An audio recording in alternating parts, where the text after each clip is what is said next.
Organon da Arte de Curar, de Samuel Hahnemann, organon comentado. Nós estamos na 41ª subdivisão da introdução. Por essa razão, é extremamente importante para o bem-estar da humanidade pesquisar como se procedia propriamente atrás de tratamentos portadores de cura, extremamente raros. A conclusão a que chegamos é da melhor significação. Então, as pessoas quando conseguem-se a cura de uma forma agradável, de forma permanente ou mais duradoura, é porque a pessoa tomou o remédio dentro da similaridade daquilo que ela precisa.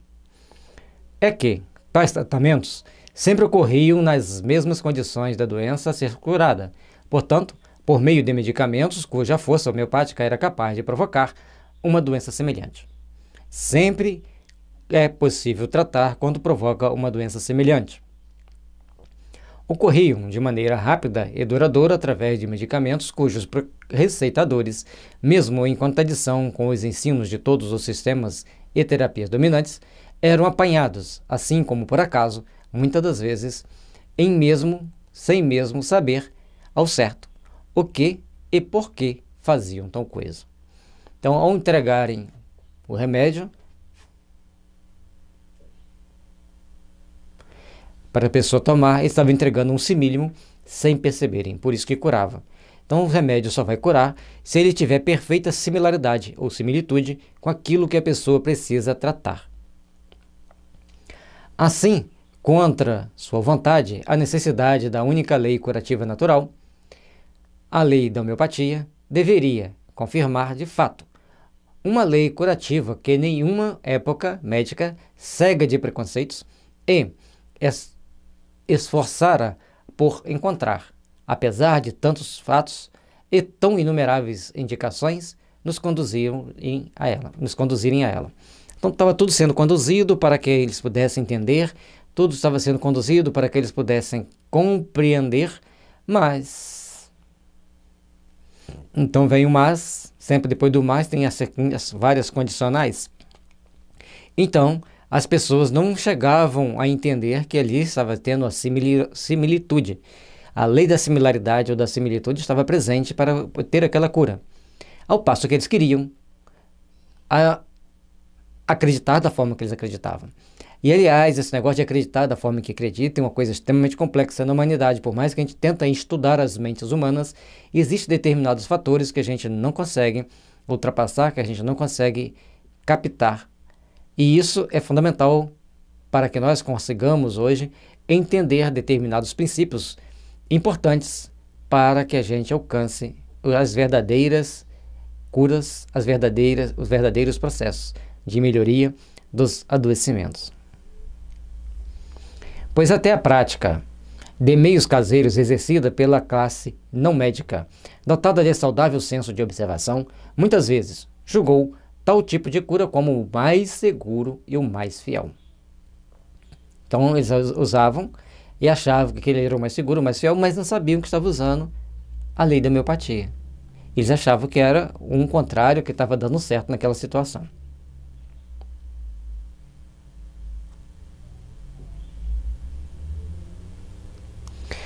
No resfriamento recente dos membros, aplica-se chucrute gelado, ou procede-se a uma fricção com neve. Isso é extremamente importante. Então, se você estiver caminhando na neve e você estiver com as pernas muito frias, ficando congeladas, você tem que esfriar, pegar uma bola de neve, esfregar nela, para que ela comece, então, a esquentar com aquela neve gelada que está esquentando, derretendo na hora que você está passando. Você não pode jogar água quente, senão a pessoa perde a perna.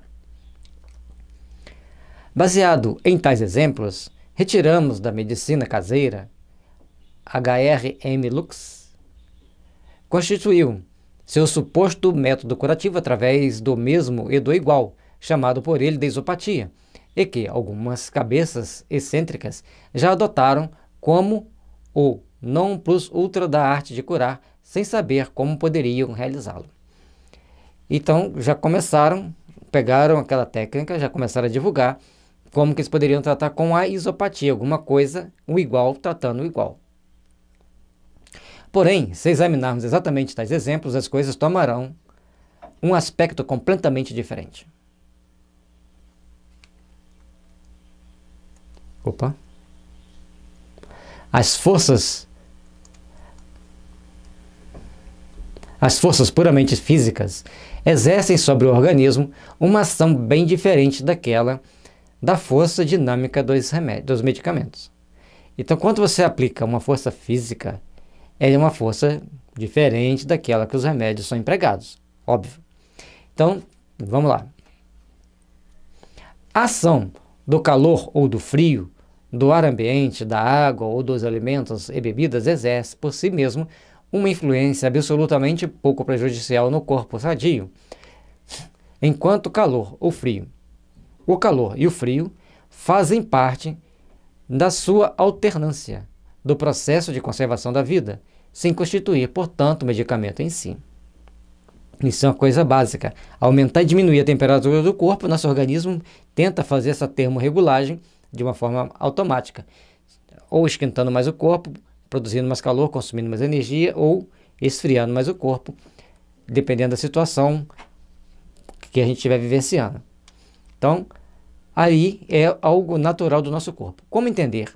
A própria essência do calor e do frio agirem como medicamentos nas doenças do corpo, portanto, sem ser como calor e frio, e sem ser como substâncias prejudiciais em si mesmas, como, por exemplo, os medicamentos, o ruibarbo, a quina, etc., mesmo nas doses ínfimas.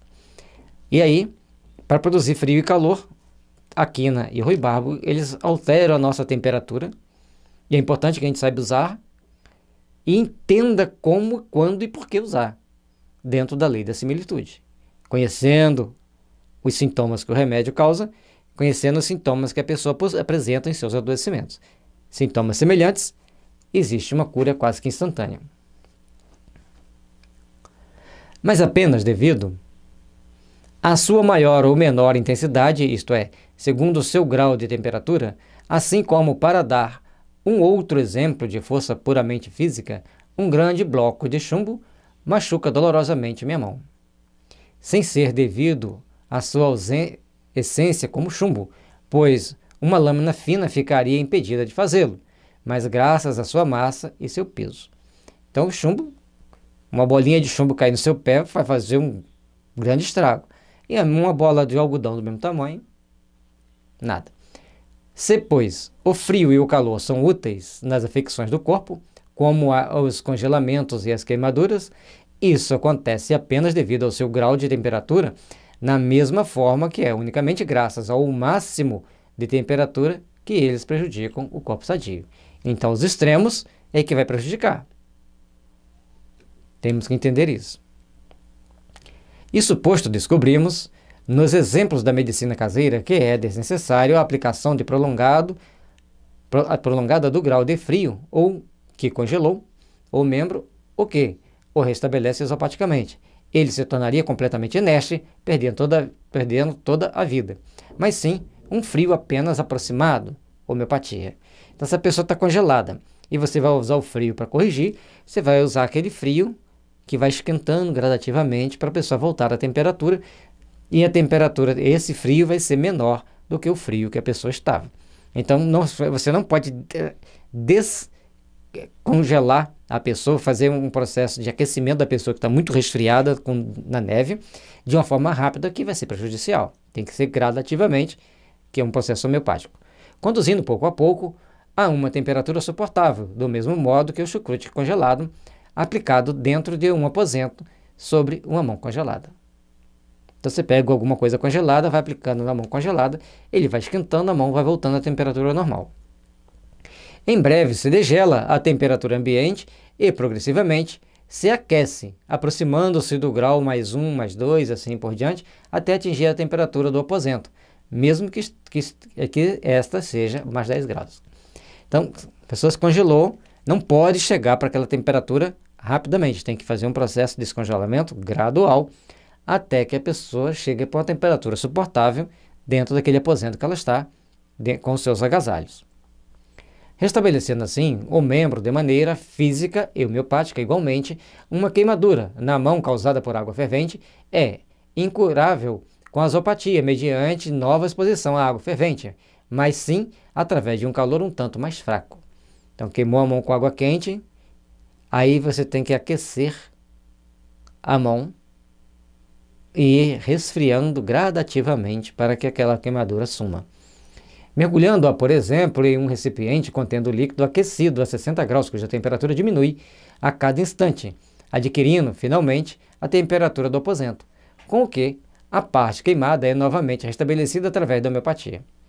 Então, queimou a mão, importante nós entendermos isso, pega uma água quente, sem ser fervendo, põe a mão e espera esfriar. Conforme a água vai esfriando, a mão da pessoa vai se reconstituindo.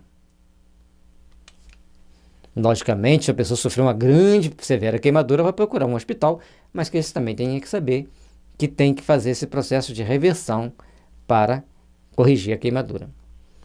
Ainda do mesmo modo, a água que se encontra sob forma de gelo no interior das batatas geladas e das maçãs fica inescoável sob essa forma pela isopatia, mas somente com água próxima ao seu grau de congelamento.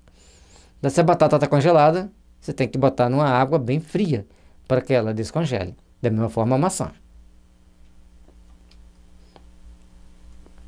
Eram muitas informações que o Hahnemann tinha, que ele observava daquela situação, do meio onde ele vivia, as observações que ele ia pegando, que ele ia cativando, cultivando ali, que ele ia fazendo as suas devidas observações para obter as grandes respostas que ele precisava, e ele conseguiu entender todo o mecanismo, todo o processo, porque era uma pessoa genial. Era e é, né? Porque o espírito dele ainda continua existindo. Para dar mais um exemplo da ação física, o dano causado, por exemplo, por um golpe na fonte com um objeto duro, um bauche muito doloroso, é suavizado quando se aplica o polegar sobre a parte afetada e a princípio com vigor.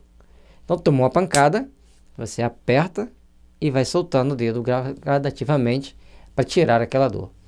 O pessoal do futebol precisaria de aprender isso. Suavizando-se cada vez mais a pressão, homeopaticamente, sem ser, porém, com o mesmo golpe, com o mesmo corpo rígido, o que isopaticamente exasperaria ainda mais o mal.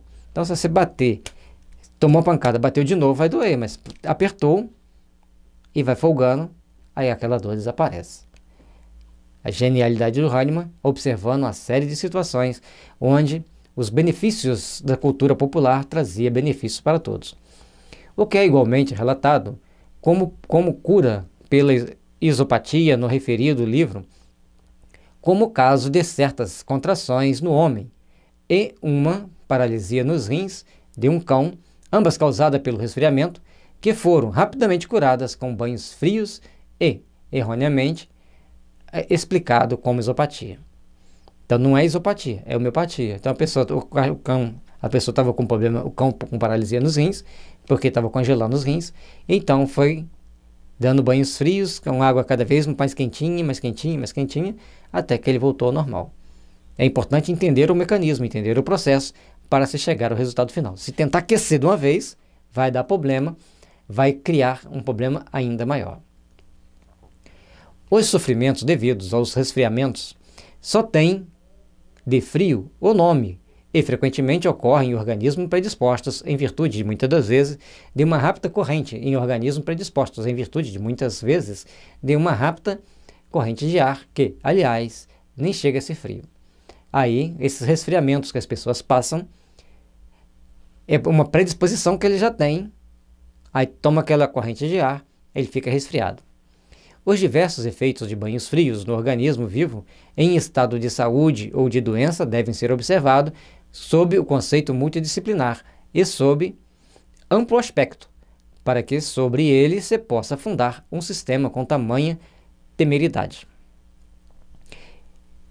Portanto, ao observarmos os efeitos, como ele pode ser trabalhado, como se pode interagir, a gente vai buscando resultados cada vez mais compatíveis, coerentes, para obtermos os melhores resultados. Que se curassem de maneira mais segura, como se vê, mordidas de cobra, aplicando-se pedaço da mesma, eis o que, há tanto tempo ainda faz parte das fábulas pretéritas, que uma afirmação tão inverossímil nunca foi confirmada através de observações e experiências irrefutáveis, nem será jamais. Então não acredite que se você pegar um pedaço da cobra e colocar em cima da mordida, você vai tirar o veneno. Preste atenção nisso. Enfim, quando se ouve dizer que a saliva de um cão raivoso deve ter curado um homem já hidrofóbico, na Rússia, este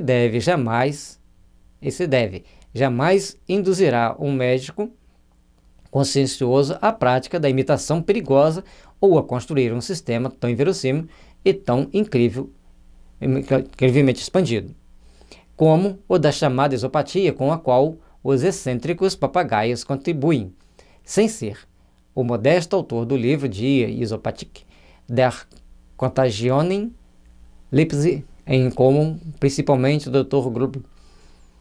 Então, nós temos que prestar atenção na zoopatia para fazer determinadas observações e termos devido cuidado. Agora, logicamente que uma pessoa hidrofóbica, se ele tomar estramônio ou se ele tomar Lissem, que é um remédio feito da baba do cão raivoso, a pessoa vai se melhorar, vai se corrigir. Que proclama tal apatia? A equalibus, como o único princípio para a cura, vendo dos similibus apenas um recurso de emergência, o que constitui uma ingratidão muito grande, pois ele deve todo o seu nome e toda a sua fortuna unicamente ao princípio similibus. Então a pessoa descobriu a questão da zoopatia, mas na realidade não era zoopatia, era um processo da semelhante curando o semelhante, e ele deu um outro nome e fez uma fortuna, como Hahnemann diz ali. Bom, a lei da similitude impera sempre que há cura. Em alguns casos, pode parecer isopatia, mas é a lei natural imperando, como podemos ver nas notas seguintes à comprovação destes fatos. Os demais exemplos de Hahnemann são confirmados pela prática, como do descongelamento e do tratamento das queimaduras. Então ele foi mostrando para ali como que deve ser feito o processo e como que se obtém a verdadeira cura, o verdadeiro tratamento. Para o descongelamento, a temperatura é um pouco mais alta, ou seja, usa-se, por exemplo, a água um pouco mais quente, que é a quente, do que a parte congelada. Então tem que ser um pouquinho mais quente do que o congelamento. Por exemplo, um exemplo numérico só didático. Está com menos 10, a água vai vir com menos 8, com menos 7, com menos 6, até que chegue a temperatura do total descongelamento, mas tem que ser gradativamente. Para o descongelamento, a temperatura é um pouco mais alta, ou seja, usa-se, por exemplo, água um pouco mais quente que a parte congelada, até atingir a temperatura de descongelamento do membro. Então, vamos prestar atenção nesse detalhe, vamos entender como funciona, para que a gente possa, então, ter os melhores resultados, que a gente possa ter, então, as melhores formas de obter a cura, de obter as melhoras, para que as pessoas tenham mais saúde, tenham mais condições de viver bem. Já nas queimaduras, a temperatura é alta, mas a medida do suportável e o suficiente para o organismo se refazer do trauma da queimadura da parte afetada. Então, queimou, tem que ser com a temperatura alta, mas não tão alta, que senão vai cozinhar o resto da parte, e essa temperatura ir diminuindo para reduzir a sensação de queimadura. Logicamente que nós estamos falando em pequenas queimaduras, nas grandes queimaduras não vai ficar querendo fazer um tratamento caseiro, que pode ser muito complicado. Hahnemann genialmente conseguiu enxergar a homeopaticidade em todas as situações onde ela existia. Isso porque somente uma pessoa genial, quanto Hahnemann, poderia ter pescado isso assim de uma forma tão clara, tão evidente, tão incontundente, e obtendo assim resultados magistrais, maravilhosos, para que a gente consiga dar sustentação à saúde de tantas pessoas que assim necessitam. E a gente sempre fala, nosso muito obrigado a todos aqueles que representaram e representam os mártires, os grandes trabalhadores, os heróis que trabalharam na divulgação da homeopatia, enfrentando uma série de adversidades, mas contribuindo para o desenvolvimento dessa ciência maravilhosa, até para que nós pudéssemos tê-la nos dias atuais. Muita paz e muita luz.